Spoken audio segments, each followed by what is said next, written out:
Watch your step. Alex Murdaugh heard those words from a courthouse employee as he entered the witness stand on Thursday, taking the extraordinary move of testifying on his own behalf in a double murder trial. Alex Murdaugh is testifying in his own defense in a murder trial in which he is accused of carrying out an execution-style killing of his wife and son in June of 2021. "Good morning," Murdaugh greeted the court as he began his testimony. "I did not shoot my wife or my son." The first questions from defense attorney Jim Griffin focused on the 2021 murders, as Griffin repeatedly asked Murdaugh whether he had taken a rifle or a shotgun and shot his wife and son. "No, I did not," Murdaugh replied. He repeated that reply when Griffin asked Murdaugh, "Did you blow your son's brains out?" "I did not shoot my wife or my son anytime, ever," Murdaugh said. Murdaugh admits he lied to police. Murdaugh also admitted that he lied to investigators about his alibi. He has repeatedly said he didn't see his wife and son after they ate dinner at Murdaugh, their hunting estate. In his version of events, he said he napped in the house while Paul and Maggie visited the dog kennels. But several witnesses have identified Alex Murdaugh's voice in a video taken by Paul at the kennel minutes before investigators say the execution-style shooting began. "I did lie to them," Murdaugh said of the account he told at least 3 law enforcement officials. Asked by Griffin why he lied, Murdaugh blamed his opioid addiction. "As my addiction evolved over time," Murdaugh said, he had incidents of great paranoia. He said he was nervous as a deputy sheriff swabbed his hands and investigators asked him about his relationship with his wife and son, coupled with my distrust of SLED, the South Carolina Law Enforcement Division. On June 7, "I wasn't thinking clearly," Murdaugh said. "I don't think I was capable of reason. And I lied about being down there. And I'm sorry that I did. I would never do anything intentionally to hurt either one of them," Murdaugh said as he openly wept. Griffin asked if he lied repeatedly, and Murdaugh said, "Once I lied, I continued to lie, yes sir." He later added, "I had to keep lying." Murdaugh gives his version of the night of the killings. Shortly after leaving the dog kennels, Murdaugh said he drove over to see his mother. He spent around 20 minutes there before returning to Moselle. Murdaugh said his wife wasn't planning to go with me to see his mother, adding, "Maggie didn't really like to visit my mom." When he later tried to call her, he said he wasn't concerned when she didn't answer her phone. Telemetry data from Murdaugh's car showed he stopped in his mother's driveway for a period of time, sparking theories that he might have used that time to stash evidence nearby. In court, Murdaugh said his phone had fallen between the seat and the console. His driving speed has also attracted notice. The vehicle reached speeds up to 80 miles per hour on the rural roads, far above the posted speed limits.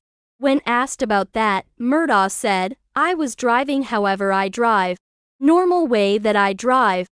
Murdaugh returned to Moselle through its main gate. The lights were on in the house, he said, but Paul and Maggie were not there. He then drove the Suburban to the kennels. Asked what he saw there, he wept and replied that he saw what y'all seen pictures of, a bloody crime scene with his wife and son fatally wounded by rifle shots and shotgun blasts. "It was so bad," he said. He said he jumped out of his car, then ran back and got his phone to call 911.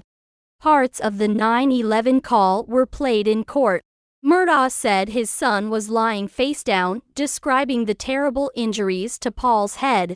Murdaugh said he tried to check for a pulse and tried to turn Paul over. As he moved him, Murdaugh said in court Paul's phone just popped out. He said he put the phone back on Paul, adding that he didn't see any messages on the phone. Turning to Maggie, Alex said he thought he touched her near her waist. "I went back and forth between them, "I know I did," he said. A statement in that call, "I should have known," has drawn much speculation. Asked about that in court, Murdaugh said Paul had gotten the most vile threats on social media and elsewhere. The threats were so over the top, he added, that the family disregarded it. Asked by the 911 dispatcher when he last spoke to his wife, Murdaugh replied, "An hour and a half, probably 2 hours ago." In court, he acknowledged that the last time he saw them was when he took a chicken away from a dog in a video that was timestamped at 8:44 p.m. It wasn't immediately clear which part of the 911 conversations, which went past 10 p.m., included that statement. Shelley Smith, the caregiver for Murdaugh's mother, who saw him the night of the killings, has testified that she saw him carrying what might have been a blue tarp into his mother's house in the days afterward. On the stand, Murdaugh said he couldn't recall bringing a tarp there, and he then sought to dismiss Smith's version of events, stating, "Shelley's got something in her mind about that." Murdaugh also said he had nothing to do with a blue rain jacket that was found in a closet at his mother's house, and which tested positive for gunpowder residue, leading to speculation that it had been wrapped around a recently fired weapon. Griffin later questioned Murdaugh closely about his movements after the killings, with Murdaugh saying that he stayed at several places, so he had clothes spread out among them. Murdaugh says he took a shower at Moselle. Much of Murdaugh's testimony also seemed geared to humanize him to the jury, portraying him as a loving father and husband who had recently been to a University of South Carolina baseball game with his family and who was coping with 2 ailing parents, his mother with Alzheimer's and his elderly father in a hospital. Murdaugh spoke warmly about his wife and son, repeatedly calling them Mags and Paul, as he recounted their last days together. He also spoke about another aspect of the case that has raised many questions, his change of clothes and the apparent use of a shower at Moselle. Murdaugh said he and Paul had been driving around the property, checking on plantings for fields they used to hunt doves. He was sweaty, he said, from work, adding that he was heavier at the time and saying that taking opioids also made him sweat more. Murdaugh said he took a shower after getting back to the house, and that was why, he said, he changed into clean clothes and was reluctant to go down to the dog kennels with Paul and Maggie. He laid on the couch, he said, but then he opted to follow them, taking a golf cart down to the kennels. There, Murdaugh said, the dogs were running around. He went into detail about how his dogs behaved, and he said one of the dogs, Bubba, had chased and caught a chicken.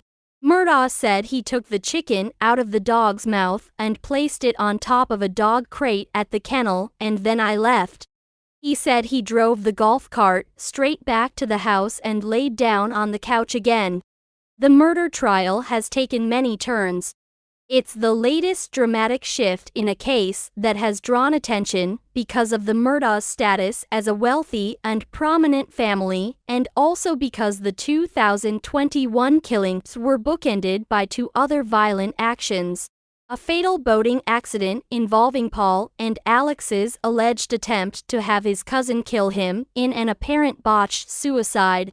The trial had initially been expected to conclude around February 10, but it has sprawled far beyond that mark, as attorneys presented jurors with an array of evidence, including testimony about the millions of dollars Murdaugh is accused of stealing from his former law firm and its clients, his opioid addiction, and the roadside shooting that Murdaugh initially portrayed as an attempt on his life.